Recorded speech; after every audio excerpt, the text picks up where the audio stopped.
Are you considering getting your packaged food product made by a manufacturer, otherwise known as co-packing or co-manufacturing? If you are, there are a lot of things that you need to know going into that and answers that you need to have on hand that they're going to ask you, as well as understanding what the pros and cons are of working in a co-manufacturing situation. Not every product type is going to lend itself well to working with a co-packer, so I want to set you up for success in this video. For the best packaged food business advice, please subscribe to this channel, the Food Business Success channel, and like and comment on this video.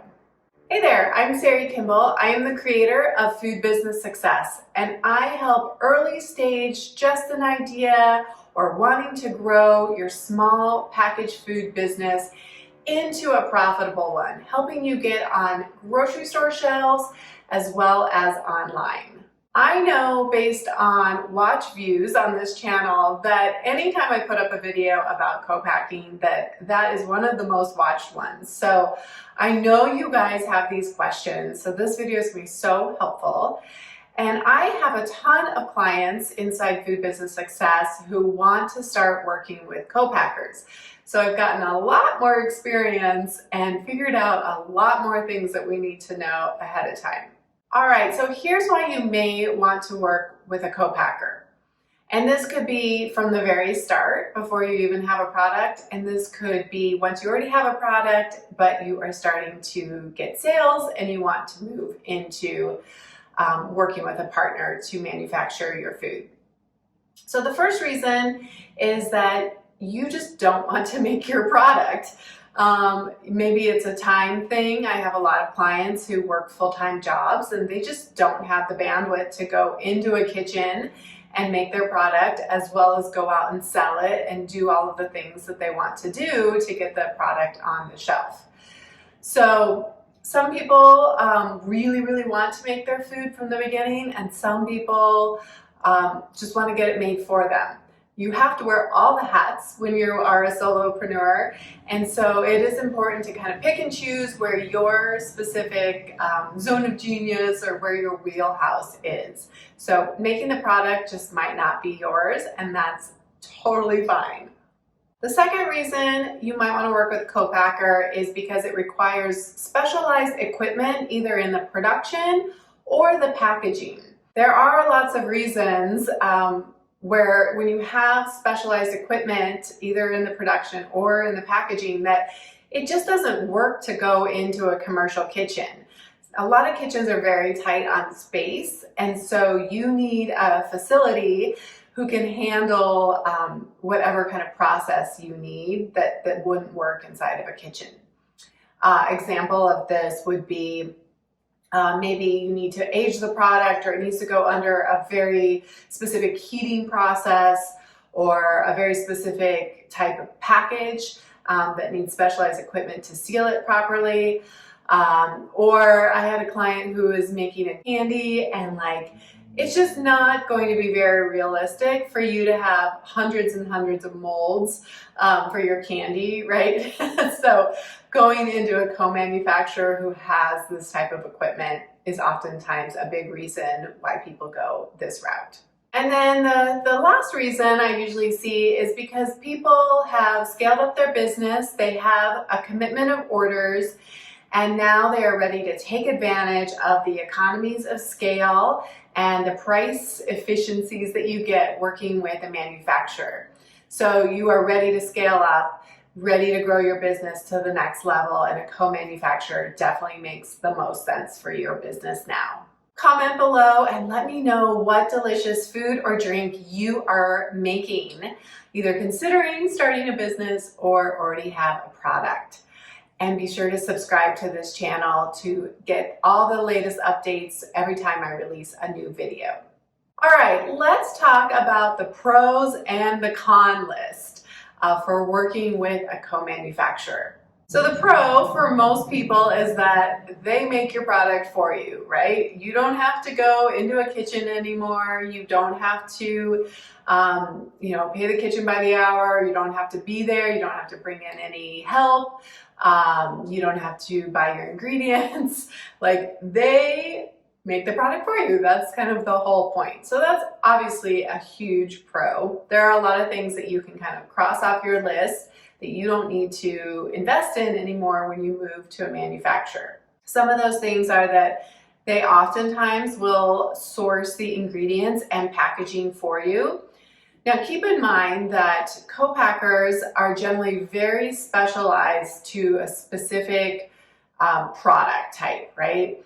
They're going to be a candy maker, or they're going to be a bakery, or they only work with dry mixes, or they are going to be a hot fill sauce manufacturer. So you want to keep that in mind. But a lot of times, let's say you're making a sauce, that you can then work with that co-packer to take advantage of their buying power, probably buying a lot of the same ingredients, especially a lot of co-packers actually make a product themselves. So let's say that they are actually their own sauce maker. They have a product, and then they take on additional clients to help pay the bills, right, and grow their business. So they're already going to be sourcing a lot of similar ingredients in large quantities. And the same goes for packaging. A lot of times you can take advantage of their buying power and their quantities so that you get a better price per unit. And so to continue with that, you often will get a better price per unit when you go into co-packing. You're no longer going to be buying ingredients at Costco or online. You're hopefully going to be able to dial into their sourcing, and then they have equipment, of course, that helps them scale up and become really, really efficient. They have the labor, they have equipment to be making very large quantities very quickly. So oftentimes we do see that your price per unit will definitely come down, which is a great thing, right? We want to bring down your cost of goods sold. And if you want to know what cost of goods sold is and how to calculate it correctly, or what it even is, be sure to go check out my other videos on cost of goods sold and dialing those in. Another pro is that a co-packer will take care of most of the food safety issues for you. So if you have an acidified food, for instance, they will get the process authority letter. They handle the HACCP plan. They will do most of the traceability up until the point where you receive the product. So it definitely takes a lot off your plate, especially if you are not in the food industry and understand all of this. It's really nice to be able to turn it over to somebody else and know that it is being taken care of and it is correct. And in addition to just the paperwork, you know that your product is being made in a safe manner, and especially if it's a product that requires heating and cooling, that it is being done properly. So there's a certain amount of assurance that you can get maybe over making the product yourself. And the last pro that I wrote down on my list, maybe you guys have some other pros you can put in the comments, is that a lot of times they will handle the shipping from their manufacturing facility to your distributors. Or even I've worked with people, with manufacturers who will actually do your shipping for your e-commerce accounts, right? So they'll actually fulfill your orders, or ship to Amazon warehouses and things like that. So oftentimes co-packers don't have room for storage. Some might, and they'll charge you a fee for that. So that could be a pro, that they would have storage potentially. But I have seen some great arrangements where they will actually help you with a lot of the logistics and the transportation as well. But of course, every co-packer really varies, and you just need to ask them about all of their services when you start going and making inquiries. Okay, the con list, which unfortunately is a little bit longer, but I think that there are more caveats as well. So the pro is just a little more straightforward, and then the con list is maybe a little bit more product specific.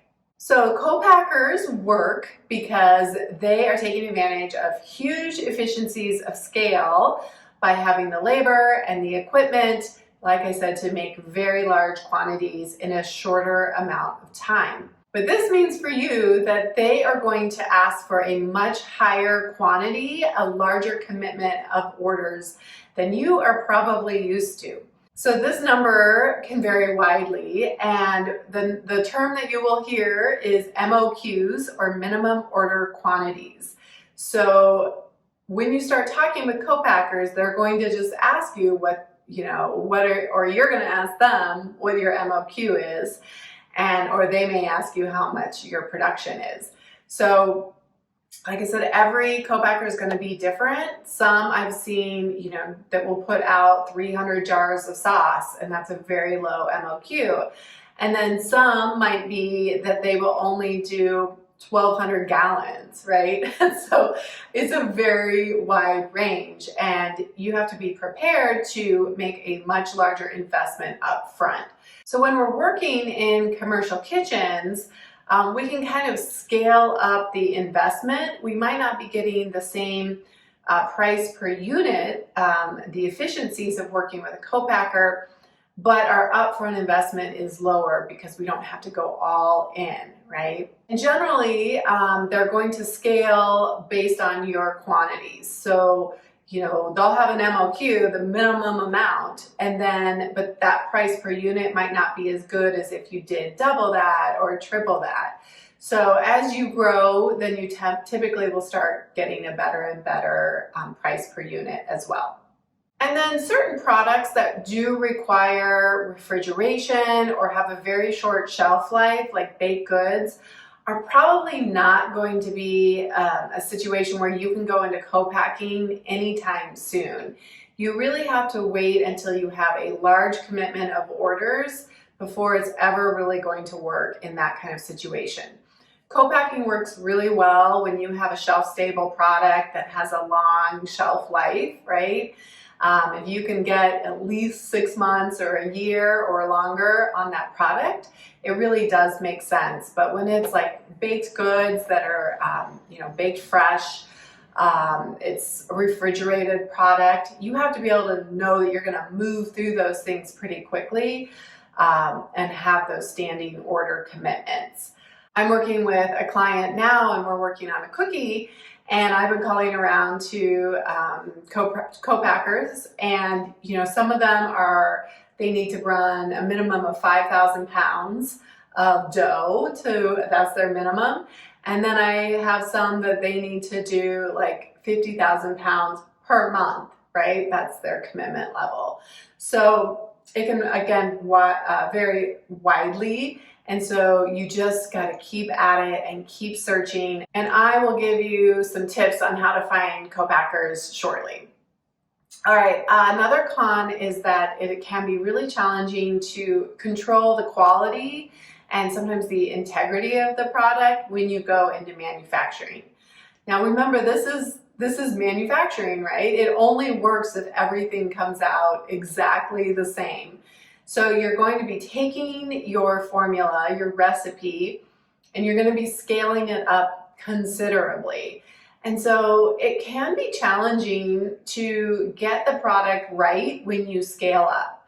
I know it seems like you should just be able to multiply your recipe, but ingredients can work really differently when you're in large quantities. So a con might be that you're going to have to do some additional recipe testing and R&D to make sure it will scale up well. That you will like the product at 5 gallons the same way when you scale up to 500 gallons, right? It can be a really big difference. So there will be some additional R&D. In addition, co-packers use commercial ingredients. And those are actually very different sometimes than what you're getting in your grocery store. And they can operate differently with your food. So you want to find out what ingredients, where they're getting their ingredients, and you're probably going to have some R&D costs depending on your product when you start scaling it up from that small batch recipe going up to a large scale formula inside of a co-packer. I also know that sometimes the charm and what you're selling is that handcrafted look and feel and maybe some really unique ingredients. And it can be really difficult to maintain that kind of integrity when you go into co-manufacturing. It is going to be done mostly by machine with limited hands involved. And so sometimes, either a special way that you package it or a special process just isn't going to be possible in a co-packing situation. So that might be something that you have to let go of if you're ready to scale up and have somebody else make your product. It can actually be a good thing when you go into using commercialized ingredients, and a co-packer can oftentimes help you with those ingredients to extend the shelf life of your product or make it more stable. So that's actually can be a pro when you start using commercial ingredients. But just recognize it's going to be harder to use those like really fine, high quality ingredients. It's not that you can't supply them sometimes, but this is all about standardization, right? And efficiencies of scale. So it can be hard to translate your product sometimes into a co-packing situation if it's really unique process, really unique ingredients, a very specific hand-shaped look. And of course, there is a quality assurance person, a QA, that is there to help oversee the run and make sure that it is meeting the standards that you set at the beginning. But we're scaling up, and there's more room for error here, right? All right, a couple more cons. I told you the list is a little bit longer on this. But you are going to get a whole lot of product made. And so one of the cons is that now you need somewhere to store it. Like I mentioned, some co-packers do have storage, and they of course charge you for that. So that's an expense, or you need to get it shipped somewhere. If you don't have a distributor, then you might have to, clear out your garage might be an option. You might need to rent a storage space or space in another warehouse. So do consider that you are going to be getting a lot of product and you need a place to keep it safely, right? And there may be an additional license that you need to get with your state as a warehouser as well, so something to consider. And then the last con is that co-packers are extremely busy right now. With COVID and the pandemic, food production has increased dramatically.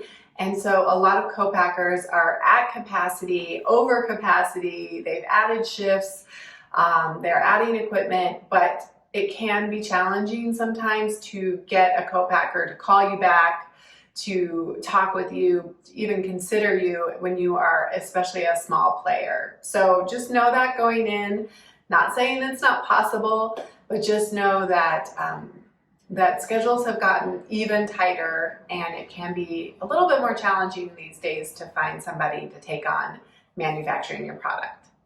Okay, so a couple of other things I wanted to be sure you knew, some terminology and things to expect when you start working with a co-packer, because like I said, these guys just throw around this language like everybody should know what it is.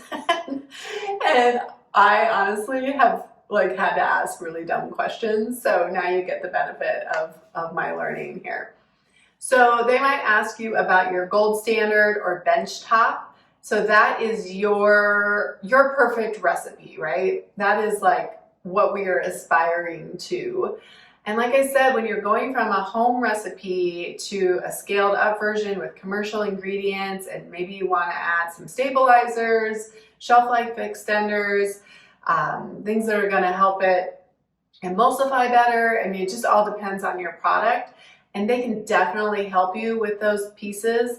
But just know that you kind of have to let go of some of your expectations. If you can get a product that's like in the 90 percentile compared to your home version, you're doing really well. So just know what that term means. That's the gold standard is your perfect version of what you hope that the product will come out looking like and tasting like through a packer. MOQs, like I mentioned, are minimum order quantities. So these are the minimums that a co-packer will allow you to place with them when you start making orders. Tolling is basically a price per unit. So sometimes your tolling will vary based on your order quantities. So not everybody does tolling, but a lot of times they do. So they will basically give you a fee, a flat fee for every product, for every piece that they make. And that usually does not include your ingredients and your packaging, right? So you're gonna have those pieces still, and then you'll have the tolling, which is basically considered your labor and your cost of goods sold. And then in the most ideal situation, you would have what's called inventory on demand. So that means you don't have to buy anything up front. You are not making those investments in ingredients or packaging, obviously not labor. So you would just be able to call up the manufacturer and say, okay, I'm ready to get 1,200 jars of my sauce, right?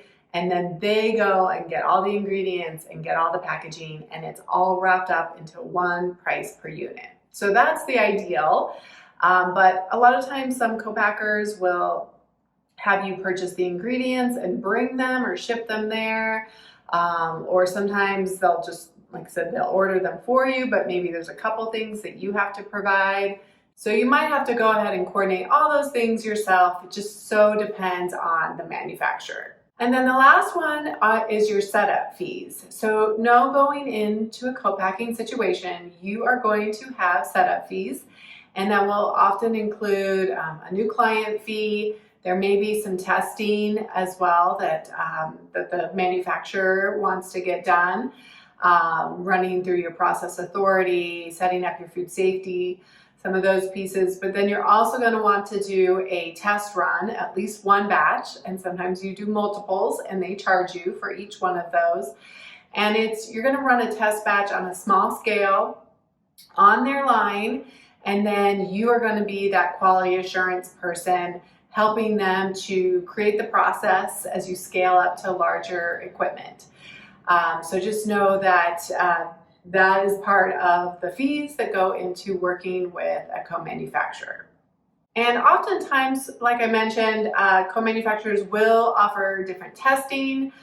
They can oftentimes do your process authority letter or have connections for that. They might be able to help you with your nutritional panels, sourcing ingredients, sourcing packaging, and also with your labels. So those can be some upsides of working with a co-packer as well.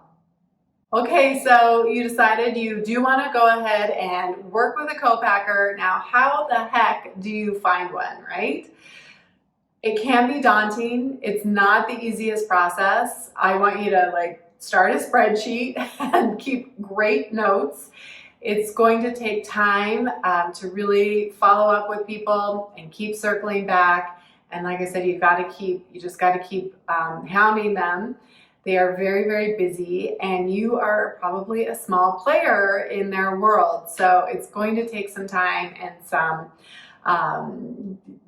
just diligence on your part, right, to get noticed by them. I would start with some trade organizations. So if you're part of any of the Naturally networks, like Naturally Boulder or Naturally Chicago, and because we're all virtual, you can basically join them now from anywhere. Especially Food Association has a list of co-packers, but it's definitely not exhaustive. I mean, there are a lot of co-packers not listed on there. I have found lists by my state under wholesale licensing information. Sometimes states will provide a list within that specific state. Sometimes through your Department of Ag for your state specifically, you might be able to find some co-packers. So that's kind of where I would start. I would also go to the private Facebook group for Food Business Success, join it, and then ask your question there. Other people might have good ideas, but just ask a lot of other food manufacturers. Ask other brands that make similar products where they get theirs done. It's going to be a lot of questions, a lot of patience, a lot of follow-up. So just keep at it and just ask everybody you know in the food industry and use all of your resources and networks. And if you just can't find somebody that's willing to take on your small quantities, one of the things I've done that's kind of been a little creative and helps you leapfrog from making it yourself to having somebody else make it for you before you're ready to go into a large-scale manufacturing situation is to find another small brand who makes maybe similar products. I mean, you want them to be talented, right? If it's a baked product, you want them to know how to bake. But basically contracting with them in a very small kind of mini manufacturing way to have them make your product for you as like a little side hustle on top of what they're already doing. So that could be an interesting avenue to pursue. And if you just can't find a manufacturer because of your size or the product, you may just have to resign yourself to continue to make the product yourself. And you may want to think about bringing in some additional help to free up your time and get you out of the kitchen. All right, be sure to check out all of the other videos on this channel and also go check out the Food Business Success podcast on all your podcasting platforms, where I am here to help you create a profitable food business, not an expensive hobby. If you're ready to start or grow that packaged food business, be sure to grab my checklist below. The link is below in the description and it will help you avoid a lot of the pitfalls I see so many businesses make. What other questions do you have for me? Either comment below or head over to the Food Business Success private Facebook group and pose your question there, where I answer questions as well as a large group of other entrepreneurs doing the same exact thing. Thanks so much for watching, and let's make your food business real.